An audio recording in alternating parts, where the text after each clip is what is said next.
You know, I really have to admire Lionsgate Studios for putting out a film all about a family that hates each other and attempting to murder one another on Thanksgiving weekend.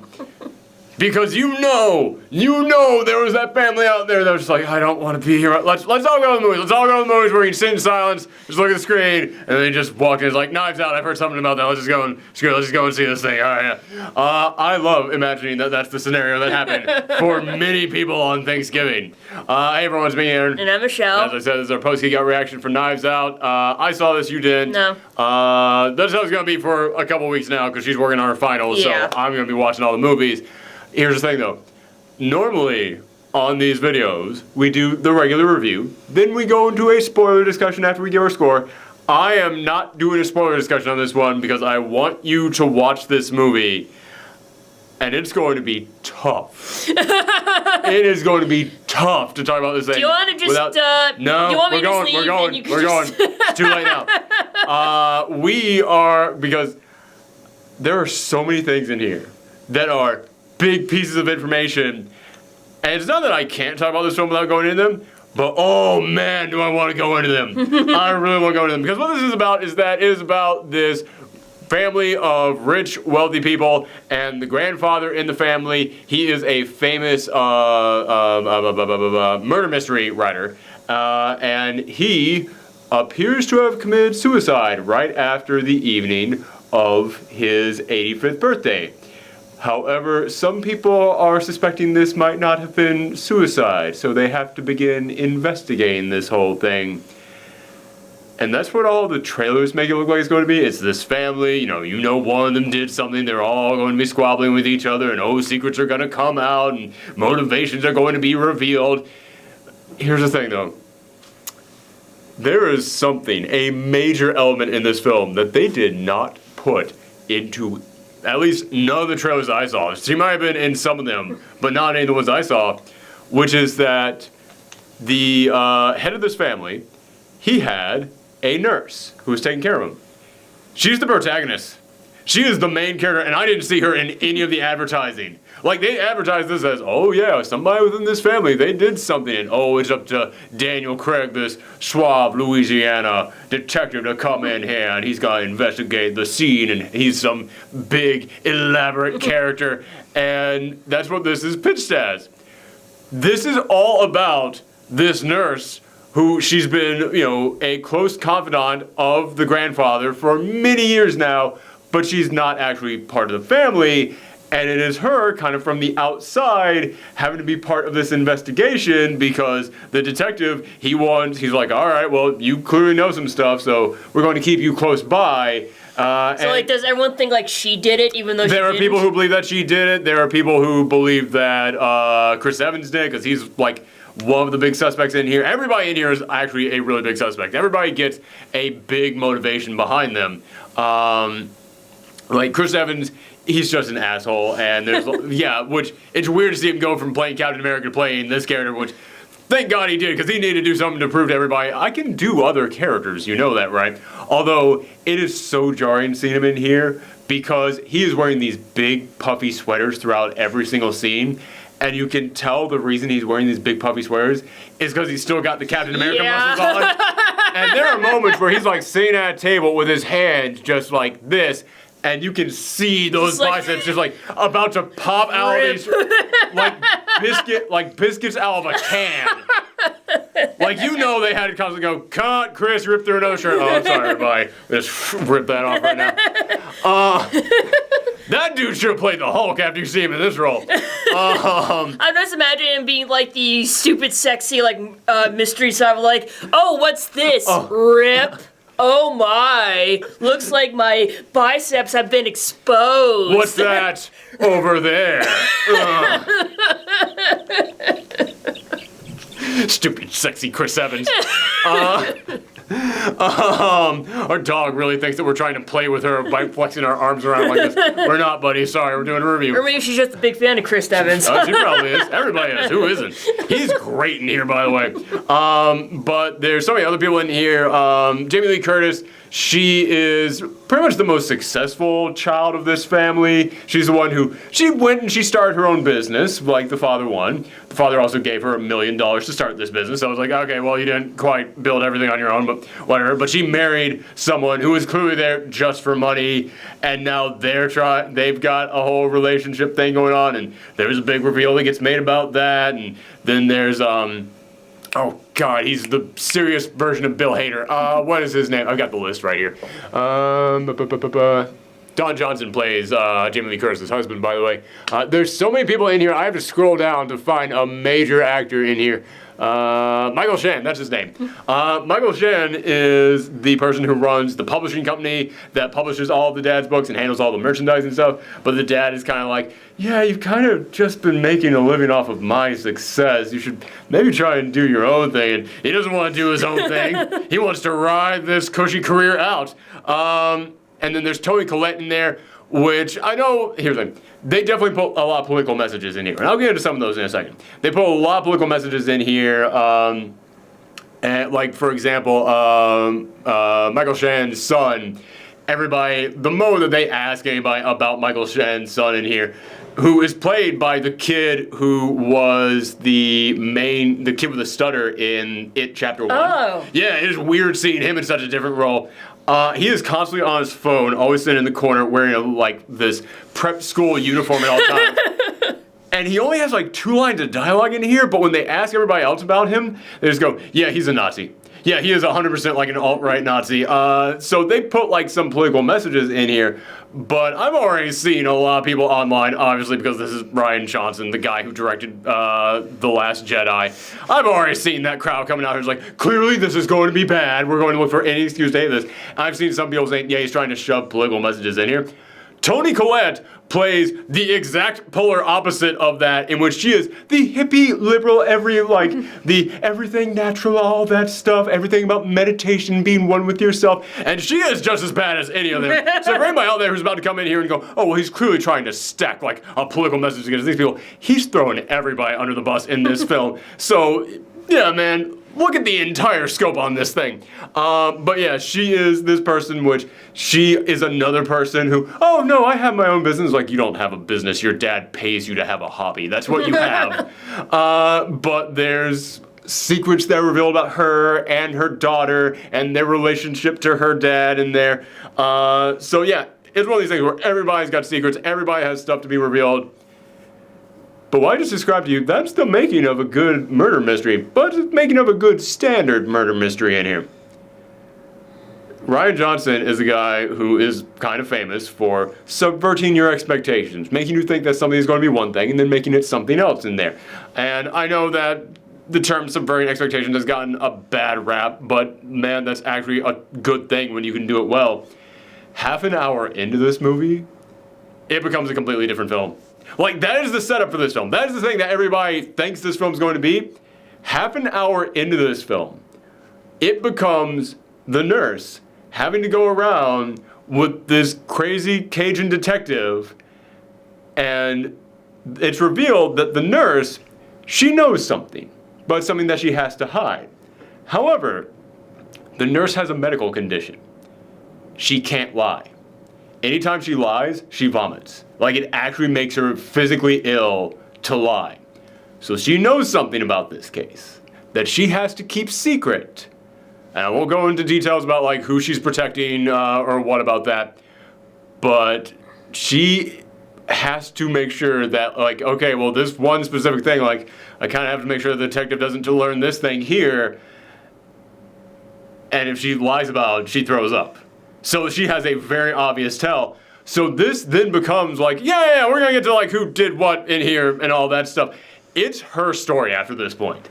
This entire film is about her just trying to navigate this minefield of all things that could possibly go wrong, and then she ends up making alliances within the family, but then like other members of the family like, okay, well, what are you doing? What's happening over here with this person and this person? Then they start turning on her, but then she has to start talking to other people over here. It is so many like crisscrosses back and forth of her having to navigate this incredibly tricky situation that she suddenly finds herself in. And I love that. That is what this movie is actually about. It is still a whodunit. It is that. There is still that element. But man, as soon as it becomes her story, you're like, whatever. This is the important thing. Like, when the really fascinating thing that was the setup for this film becomes the less interesting B plot because the A plot is now even more interesting, oh my god, that is great. I am amazed that they were able to do this. And one of the reasons that they were able to carry this off is because, the characters in here are really good, and the dialogue is great. It is some amazing dialogue. There are so many subtle jokes in here that they never stop and point out. They never stop and point these subtle things out. But if you're paying attention, you catch on. Like, they try to establish the relationship that this family has with this nurse. Every single time that they talk about what country the nurse is from, they say a different country. Even like if it goes to the same person like twice within the film, they'll say a different country each time. They never do that like back to back. I mean, I think like the closest they ever do it between each other is like maybe 3-4 minutes when they do it the first time in there. But then after that, it's like 20 minutes apart. An hour since the last time they did that joke. It's a great running gag, but it sets up like the disrespect that this family has for this character so incredibly well without ever having to stop and pay attention to it. And I'll admit, the first time that they did, I went, wait, what? I guess I misheard them the first time, whatever. Then like half an hour later when the joke comes back, I went, wait, that, oh, I get, that's smart. It's like messing up someone's name because you don't really care about them. Yeah. But man, it's like they do it just like the exact right amount of times in here. And there's so many other small things in here. Like, this is a detective film. Anytime that, this is a detective film, so you know that there's going to be those elements where somebody says a thing, and then you kind of forget about, and then way later, it comes back around, a lot of times in a way that you won't even expect. And again, there are things that they never, like, stop to keep reminding you, hey, remember that we said this thing, remember that was, no. They never stop to remind you that this is a thing. Like, there is a moment in here, towards the end, in which they make a big revelation. And I went, wait a minute, that's not, you never introduced that. And then I realized, no, you did say it very quickly in passing, but you said very quickly in passing right after a character mentioned this other thing, and you, in this scene at the end of the film, mentioned that other thing that the character said like 30 seconds before they said this thing right here, to make sure that anybody in the audience was gonna go, you never mentioned that. Wait a minute. Like, they didn't stop. They didn't show that scene again. They didn't stop to go back and go, yeah, like, here's us replaying the audio of her saying that. No, but they did mention, well, they said this to me. Ba, ba, ba, ba, ba. Oh, yes, XYZ. Because they said this. Go back to that scene. Wait 10 seconds after that scene. XYZ happens there. It is an amazing way to plant those breadcrumbs in here. I was just genuinely stunned at how well they were able to make the audience remember certain things in here without having to stop and bring it up. There's like one of the final things that happens in this movie comes back to a line that was said early in this film that, man, they never stop and bring that up again. But they made sure that you, the audience, remember that thing was said in here, because not because they keep bringing it up, but because it was such an important thing when it was said 2 freaking hours ago in this movie, that when it comes back around here, you just went, God damn, you did, movie, you did. I was so impressed by this film. I have no idea why Ryan Reynolds and Keegan-Michael Key and all these other actors right now are trying to make a new Clue film. There's no point after this one. This one did it.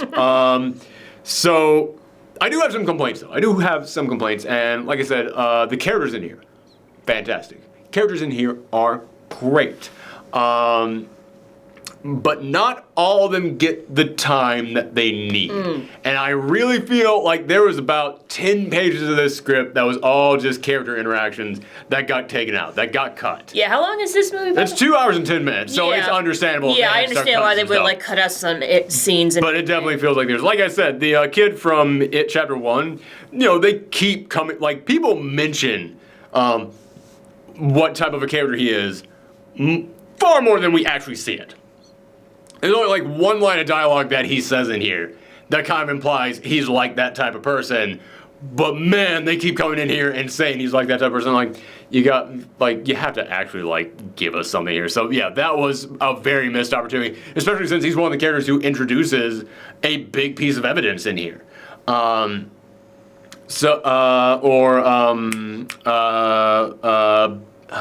keep wanting to call him Bill Hader because I kept looking at this thing going, man, maybe it's the fake beard he's wearing, but man, that really feels like Bill Hader in there. But no, Michael Shannon's character, he has a wife in there. And you kind of get a feel like she's going to be important in some way, shape, or another. Not really. She is non-existent in this film, and it's a murder mystery. Everybody needs to kind of be important in here. Jamie Lee Curtis, she's great in here. Jamie Lee Curtis is great in everything.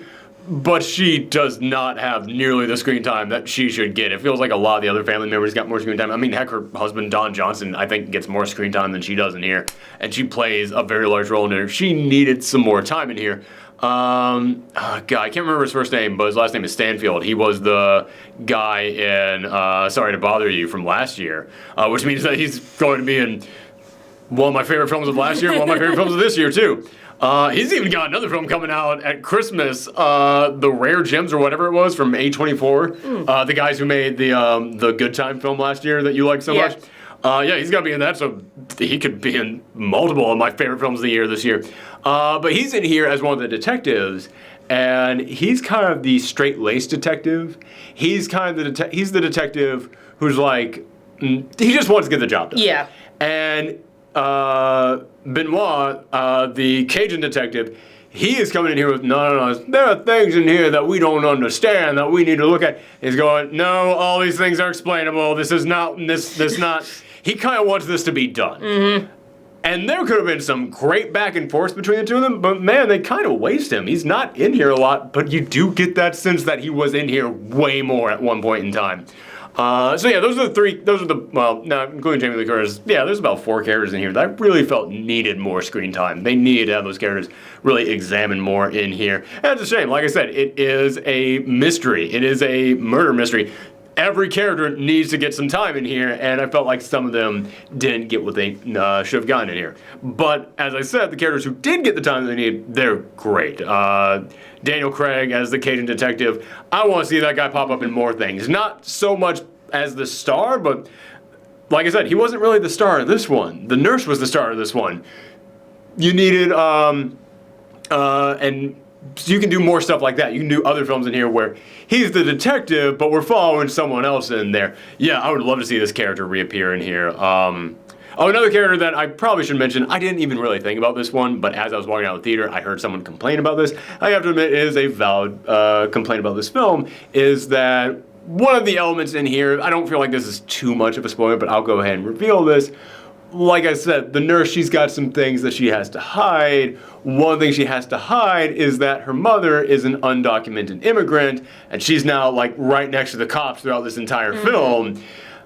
And someone as I was walking behind them out of the theater, I heard them complain that, yeah, the mom was kind of like a big motivation for what the nurse was doing, but she has like almost no dialogue in this film. Like, we almost never see her. It's like, yeah, we probably did need a scene in there. We did need at least like one really good scene in the mom in there. It's like, yeah, they actually have a point about that. So yeah, that's another character who definitely needed some more time in here. But like I said, the detective, the nurse herself is great because she just constantly has this look of, oh God, everything's about to go horribly wrong. Oh no. There's a third detective that is working this case who he is not meant to be a character. He's meant to be a joke, but that's fine. You're okay having a few characters in here who are just meant to be a joke, especially the detectives, the people we know couldn't have done it. And he's the guy who was a big fan of murder mysteries. And he was a huge fan of the grandfather's work. And he's just giddy the whole time. He's like, oh, it's this thing. It's the same from this movie. It's the same from that. Oh, man. He has a bookshelf just like the bookshelf in this book. And he's just geeking out over all this stuff. He's great in here. He is such a good character to just add into this whole thing. Like I said, Don Johnson, just like this absolute prick of a person. Like this totally, I'm better than everyone else, but I'm not going to say that. I'm going to pretend like I'm one of you people. Like he's one of those guys out there. Yeah. So he plays that up incredibly well. Like I said, Jamie Lee Curtis, she's not in here as much as she should be, but man, when she's in here, she's great. And they just know how to set up scenes in here. There is a scene in here that it's at the will reading. I won't reveal anything else to you guys about that. I'll just say it was at the will reading. My jaw just I was engrossed like a motherfucker at that scene. I was just, eyes would not turn away. Just could not stop looking at it. Yeah, and there's several scenes like that. There are so many reveals. There are so many moments in this movie that just left me gasping at this thing. And it's so smart with how it sets everything up in here. I'm sure that there's going to be plot holes. I'm sure there's going to be stuff in there that people are going to point out. But, I mean, I just in terms of like wordplay, in terms of how things were brought back around, I was just genuinely stunned and impressed with this thing. I actually saw I saw one person complain online about plot hole in this thing, going, it's like, yeah, well, they're not that great detectives. They don't know how fingerprints work. It's like, neither do you if you're bringing up fingerprints for... I got news for you. Fingerprints don't actually work in real life. That is a huge myth that movies have perpetrated on you. It's like, the fact that these dudes don't stop to dust for prints actually shows them being good detectives, okay? Fingerprints are like one of the #1 leading causes of false arrest. We saw that episode of Adam Ruins Everything, in which they were talking about how forensics are a load of crap. And they were saying, it's like, yeah, fingerprints don't actually catch people. They're examined by eyes, and the difference between our fingerprints are microcosms away from each other. Like, they are the tiniest little difference. The human eye cannot detect them. Like, I always thought they used a microscope, but I guess they don't. Yeah. It's such a load of crap. Yeah, do not, anybody out there who's saying, it's like, well, how come they never dusted for prints when examining a detective film doesn't know what the fuck they're talking about, people. So yeah, I was really just impressed by so many things in this film. You know, I really like a film when I'm specifically making time to point out what just random YouTubers are complaining about. It's like, shut the fuck up. Which I know people are going to do that in the comments down here. By the way, don't read the comments on this, because it's a murder mystery. The top like 5 comments are going to be people saying, here's what happened. Yeah, don't avoid that shit. Yeah, I love this thing, and like I said, I haven't even gotten into the big spoilery stuff in here. Like I said, Rian Johnson is the guy who likes to make you go, okay, it's this thing. Actually, it's this thing. Psych, it's thing number 3. And this is one of those films, and I can't even get into any of that, but I'll just say, I love this thing. So you're just going to give it a score right now? Yep, I'm going to give it a 9.5. It was so close to a 10. It is like dangling on the edge of a perfect 10, but I gotta admit, yeah, there are other characters in here who needed more time. There are other characters in here who definitely need more attention, need to be fleshed out some more. And that is the thing that I gotta say, I gotta pull back from that 10, no matter how much I enjoy this thing. But yeah, I love this movie. I highly recommend it to everyone out there. But yeah, thank you guys very much for tuning in. Coming up in a few hours or tomorrow, depending on when this goes up.